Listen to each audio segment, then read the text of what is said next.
Most people have probably never heard of this group of birds called buttonquail.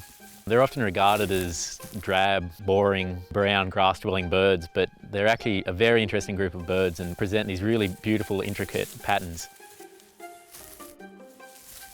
One of the big challenges with buttonquail is that they're really difficult to identify in the field, and so previously researchers, bird watchers and even the field guides that we rely upon have provided inaccurate identification features. This has led to one of the greatest misidentification mistakes in the ornithological world. So for decades, a population of painted buttonquail were inaccurately identified as the critically endangered buff-breasted buttonquail. We've spent the last 5 years researching the buff-breasted buttonquail, and unfortunately we've reached the sobering conclusion that the last time the bird was definitively seen was 100 years ago in the early 1920s, when the last specimen was collected in Cohen on Cape York Peninsula. This work has led the Queensland Government to list the buff-breasted buttonquail as critically endangered.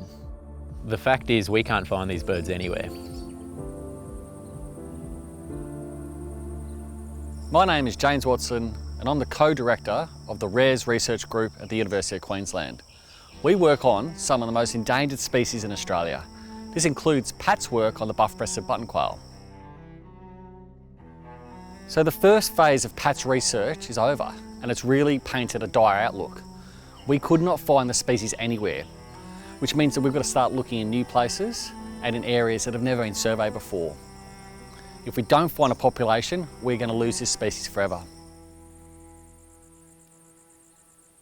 Actually finding a population of the buff-breasted buttonquail is the first step in conserving this species. Conservation Partners is coordinating a massive search effort to find this species. They're bringing together the expertise of Cape York's Indigenous groups, Cape York NRM, BirdLife Australia and Rares Research Group based at the University of Queensland. So how many will you put out? We'll try and get somewhere between, I'd say, 50 to 60 across the landscape. All out around 500 metres apart? Yeah, we certainly won't put them any closer than about 500 metres. These recording units that we put out in the bush are like little black boxes. So if there's a buttonquail calling, they'll be recorded and we'll be able to detect them. We can hear him if he barks. We'll catch the small little buggers. Hopefully. Yeah. But this is going to be an expensive exercise. Sound recorders aren't cheap, and we're going to have to access some of the most remote parts of Cape York, which is going to be costly. If people are interested in finding out more about this project and supporting our work, please visit the Conservation Partners website.